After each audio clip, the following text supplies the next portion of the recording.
Well, please introduce yourselves and tell us where you guys are originally from. I'm Charles Resen, originally from Tinker Air Force Base in Oklahoma, but we moved to Texas when Mount St. Helens blew. Karen Resen. I was born and raised in the northeast corner of the state of Washington. Got married, Mount St. Helens went boom, and we ended up in Texas. And Athens up in East Texas. Okay, great. And how long have you guys been work campers? This is 3 years. 3 years, okay. Do you just work camp in the summertime, or do you go full-time, year-round? Summertime. Summertime. Okay, okay. And why did you guys decide to become work campers? Basically, we love to travel, and if you have a house, you can't afford to travel anymore and pay all of the things to keep your house going, especially in the South, because you have to pay for water to keep your lawns and stuff. And so we were spending weeks in an RV, and we just really loved it. So I looked at him and I said, you know, if we could get some jobs and work part-time, and then we could maybe just live the rest of the time and relax, and if we wanted to go somewhere, we could go. So we have not regretted it. It's been 4 years living in here, and we have not regretted it, not 1 minute. So what was your process for getting started, and did you guys encounter any hurdles? In 2009, in researching with all of the different places that you could find, you know, seasonal work camping jobs, we joined Workamper. And so I was always, we did the resume and posted that all on there, and we watched the different job opportunities, and we figured it'd take a year or two just looking and seeing what was out there. And ended up in February of 2010, y'all did a webinar for Yellowstone General Stores, and we watched it, and the rest is history. We're still here. And as far as moving into the coach goes, in '07, we decided to sell our house, which we sold about 30 days before everything crashed. Whoa. So we got what we wanted for the house. We moved into an apartment for a year, sent more stuff to our children, got her used to living in a small space and going outside on a leash. And we had to renew the lease, and I said, let's just move into the coach. We're paying what amounts to an apartment rent for a payment on the coach. Let's just do one and see if, while we're still both working, we can live together in that size of a, like I said, haven't regretted it. I've had no issues. Awesome. I retired in June of '09 and just shrink down our budget so that we could learn to live on a very fixed budget. And he kept working, and I took care of him for about a year and ran errands. And when it was time for him to, if we got this job, he put it in, and we started making plans and getting stuff ready so we could take off. Awesome. It's wonderful. We love it. Good. And I'm home. This country and this climate was what I was raised in. So coming back up here, I'm finally home again. Not that I don't, Texas is nice, my grandchildren are there, but it's humid and muggy in the summer, and I have no desire to live in that if I don't have to anymore.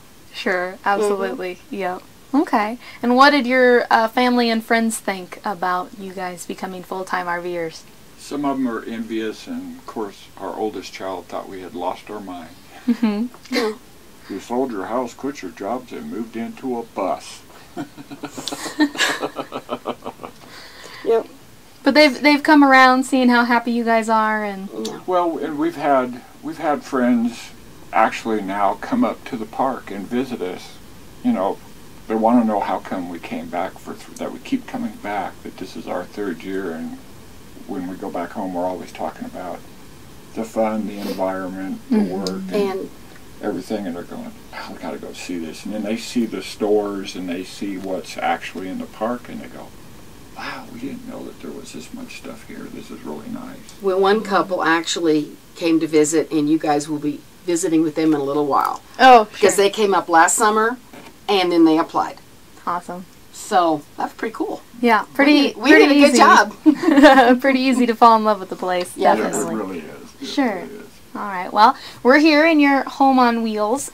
So, what kind of RV is this, and why was it right for you guys? It's a 2006 Damon Astoria, and I would say the biggest reason is because of the floor plan and the storage. We've got 85 cubic feet in what we call the basement, along with a TV set, And then we've got lots of kitchen, especially this up here. Most of the places don't have where you can put dishes. They've got a big TV set there, and you have to figure out some other place to put dishes. So. And my husband's 6'4", so you need something so he can stand up straight in it and not bump his head. And so that was the big test when we go in and out of RVs is, can you stand up? Yeah. If you can't, then we go and look at a different one. The other consideration was, too, is it has a Cummins diesel, the Allison transmission, an Onan generator. And a Freightliner chassis. And a Freightliner chassis, and you just hardly can't beat that combination. So, durability. Yeah. And your tow vehicle's outside. Will you talk a minute about your tow vehicle? Well, we looked at the Ford Escape, and then we also looked at the CRV. And at the time, a new CRV was more economical, plus everything that we had read on it. It towed fine. It does have a limitation of 65, but if you're doing over 65 in a motorhome, well, you're losing a lot of gas economy. Trust me, even with a diesel.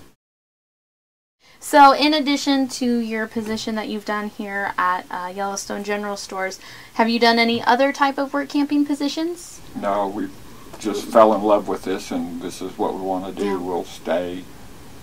Awesome. Okay. We'll just stay doing this. Cool. All right. Well, where do you guys go in the wintertime? We're very fortunate. We're members of an organization where we can lease on their property, and so we've leased a spot, and it's right on Lake Conroe, and it's right in between our grandchildren, so we're accessible. But when they come to visit, we've got lots of open area and a lake for them to fish and use the swimming pool and the hot tub and the activity center. So it's just a great all-around place. We spend probably about 5 months there, and then the rest of the time we're either headed up this way or messing around coming up this way and taking our time getting back.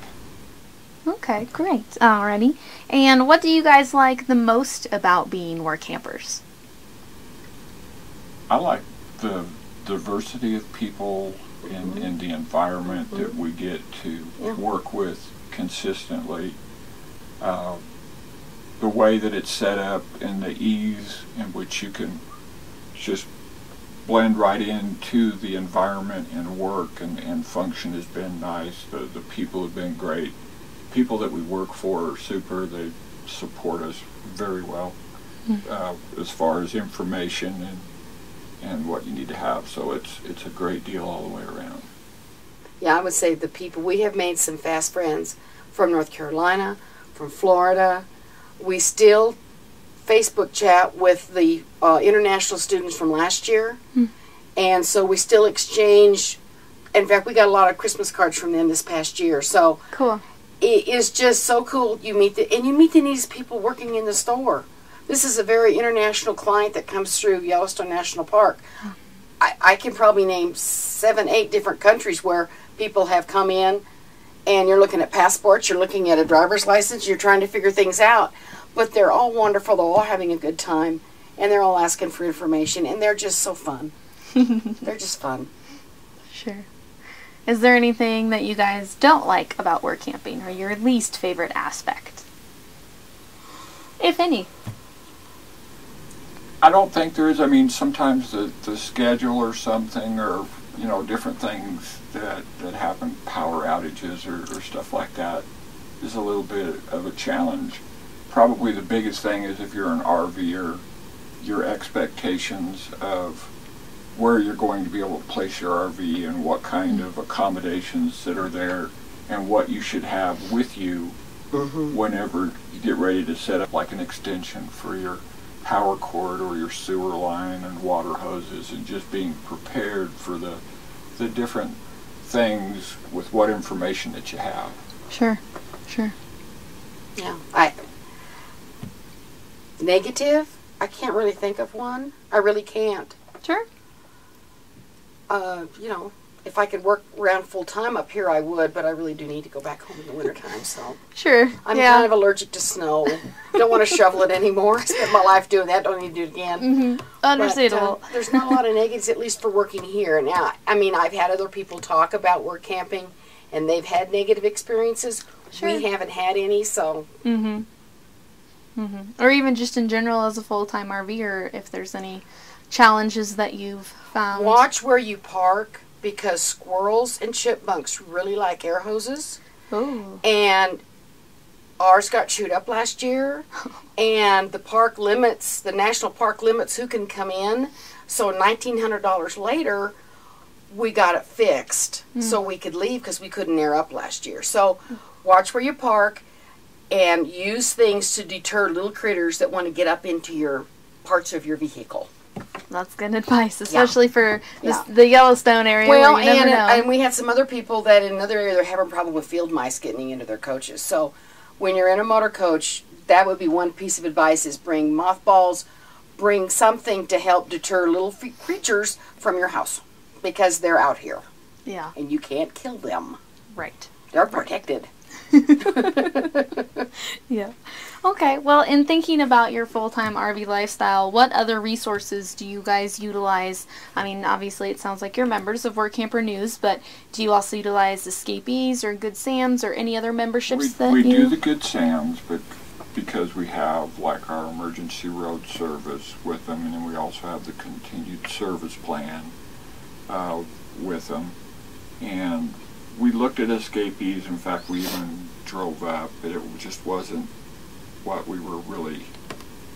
I mean, they've got a nice setup for the people that like that, but it just wasn't. You know, a lot of people use them for their mail, and the post office in Willis does a really good job. They are totally used to forwarding mail in the summertime, and so we just pay the U.S. Postal Service, and they send it to us once a week, and then we'll come back and we'll just be able to go to the post office to our little box and get our mail again. So it works. Okay. We're comfortable with that. Okay, so Texas obviously is your home base state, and you have everything registered through there. And, Right. Okay, and did you just stick with that state because that was what your local residence was already? Lots of times people don't take into consideration driver's license requirements, residency requirements, tax requirements. And they go somewhere thinking that they're going to avoid a lot of the things that they've had where they live, and in some respects they will, but for the most part, I don't know if most people think about how hard it is to go requalify for a driver's license in another state, then pay for insurance based on that state's insurance requirements, and get a lot of people don't take that into consideration. And our children, our daughters, and our grandchildren are there. And the grandchildren are still in school. Now, in 10 years, the youngest one will be like a sophomore, junior in high school. She's 6. And we may end up making a home state in Arizona once those kids get going, because everybody's going to be scattered. We may not have Texas as our home state eventually. Right now, we're handy. We can see them from October through sometime in early April. Spoil them rotten, and then we can take off for other parts again. But it's a home state for now because the rest of the family's there. So Sure. So let's talk more specifically about your work camping experience here with Yellowstone General Stores. You said you attended the online jobinar that they did. So what was it initially about this job that got your minds excited about it? Well, I think first of all it was the environment that was here. I mean, we love this part of the country, but it was also specifically the job description and how things are set up. And then we went and researched the company and looked at how in-depth the company was and what they had to offer and their history, how long they've been there, and everything was just very, very solid. And it was something that we felt like that if we did, that it would be a good, solid choice for us. And you did that just doing some internet searching? Oh, yes. Yes. Lots of hours. yeah, Sure. we did that. Lots of hours. But what he said was right. Was we had the last time we were up here in 2005, I said, you know, wouldn't it be just awesome if when we started doing our jobs, we could get a job working in Yellowstone? Because we love it up here. It's beautiful. We can fish. everything's right. I love listening to the pine trees. It was perfect. And so when this job came up, I remember telling Tom, I said, you don't know how much I appreciate this. You just fulfilled our wish, was to work up here.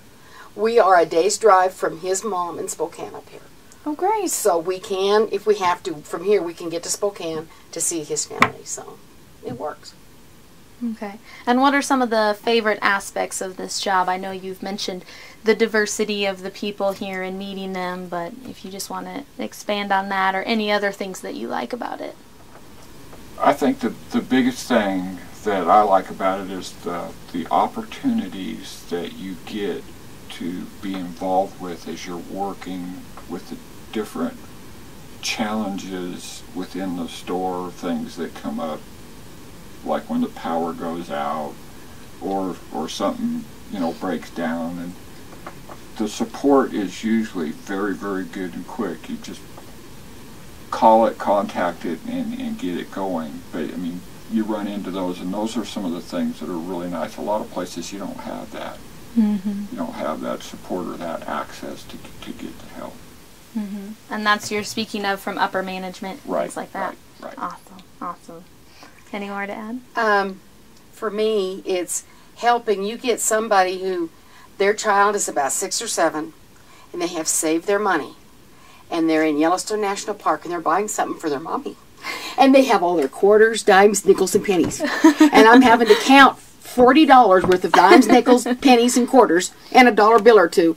And you look up at the customers that are behind them in line, and you look and you say, there's some other cash registers that are okay, and they say, something, we'll wait. Yeah. And it's just helping those little guys do it. It just gives you warm fuzzies when they're so happy because they can just nicely see over the counter. So you're down here looking at 2 little eyes, and you're counting money, and you're talking to the family, and they are so excited that they got to buy something special for Mommy. Yeah. Even though Mommy's standing right there, it doesn't matter. No. Or an adult comes in and he's buying a piece of jewelry for his wife, and we have some nice jewelry, and he doesn't want her to know. So you're quickly hiding it because she's coming to get a box and to ring stuff up with her. And those kind of things are fun. It's fun to help those folks. And that's one of those things you get to do when you're standing there at the register. Yeah. That's awesome. Yeah. Those little moments. Yes. Yeah. They keep you going. Sure. Well, is there anything about this position that maybe surprised you or challenges you encountered that maybe other people should know about ahead of time? I would say the biggest thing is when people decide to go work camping, that they should be very flexible and open-minded, because it's not like your normal work environment in a lot of ways. There's a lot of changes and a lot of flexibility required to deal with the day. And if you're going to work camp, don't try to compare it to the 8 to 5 that you just retired from, and just remember to be flexible. He's a retired policeman. I'm a retired nurse. Neither one of us had run a register. Neither one of us had anything. We can do it. Anybody can do it.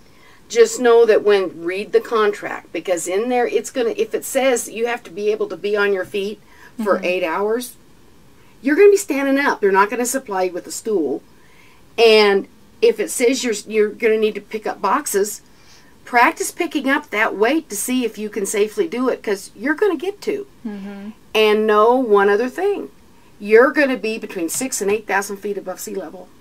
If you have any kind of medical conditions, talk to your doctor.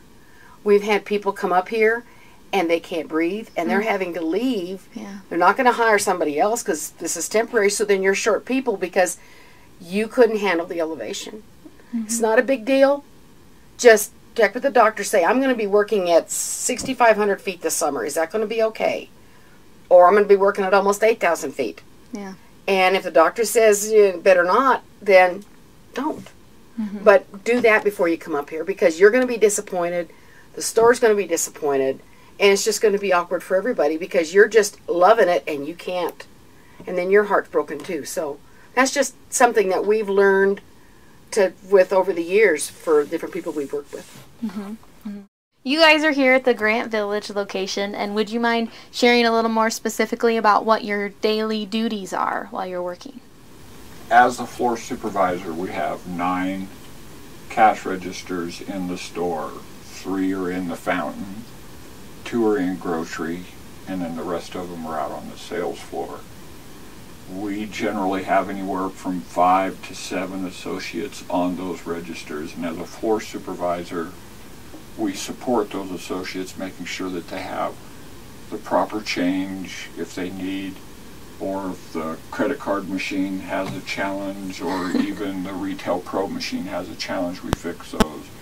We also help them with customers who have questions that they may not be able to answer, or they have challenges as far as finding a product or seeing if we've got it in the warehouse. We talk with the customer base. We deal with if somebody has a challenge in the store that they want dealt with. We try to deal with that as quickly as we can and just try to keep the customers to have a memorable experience while they're here in Yellowstone. Mm-hmm. And so that's basically what I'm mainly involved with. And then the daily operations of the store, and that could be the warehouse, the grocery, the truck deliveries, the electricity, the power, people getting sick, Sure. Falling down. Yes. Mm. Yeah. That's pretty much what my role would be at the store. Okay. As a sales associate, I'm at the register, and if I don't have customers, I've logged out, and I'm straightening.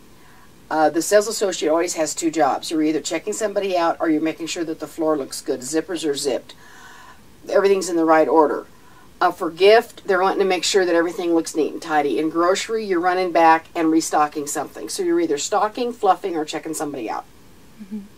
Or you're sent down to the basement to fold shirts or unpack boxes. And so you're carrying a radio and you're busy. You work, you earn your pennies. And it's so much fun. The time just flies by, and the next thing you know, you're having to clock out and go home. Mm-hmm. Mm-hmm. Now, what did you guys sort of prepare or bring with you to deal with the varying climate? If you wouldn't mind talking about how you deal with the cold to hot and hot to cold and everything in between. We brought our clothing that we normally have to, with the jackets and the heavier sweaters and that, we usually always carry those with us. And even when it gets warm, I'm the guy that's always dressed in the long sleeve shirts. This is odd for me. We brought some hiking boots because you're here for the summer, so you want to be able to see parts of the park you can't see from the road, from the windshield. And so we went ahead and brought the hiking boots. I've got a backpack, and you do layers. Mm-hmm. And we have your jeans, and every so often I could put on a pair of sandals and a pair of crop pants. But I mean, there's a couple of months here when it gets warm, and then it'll get cold again. Sure. But then, like I said, I grew up in this climate, so I love it. So I don't have a problem. Mm-hmm. Mm-hmm. And I think it's different being a full timer because everything we own comes with us. I don't have to pack a suitcase and try to remember what to pack. You're living in a dorm. You're having to figure out how much am I going to pack to figure out what the temperatures are going to be. Mm-hmm. And we have had clients, customers, and tourists that come in, and she wore flip-flops, short shorts, and it's 35 degrees outside. Ooh. And so we're busily finding sweats that fit, and jackets that fit, and socks, and mittens, and hats, and running around the store getting all this stuff for her. Mm-hmm. Mm-hmm. So, I mean, last year when we had so much snow, I still remember that lady came up to me from Georgia. She had a pair of pink sweats and a pink sweatshirt. And they were expensive. And I checked them out, and she went and changed, and I looked at her, and she said, I've got to go make a snow angel. I've never done that before. Oh, my goodness. Awesome. So, everybody's different, but you run into all kinds. They had snowball fights out there on the 4th of July last year. Sure.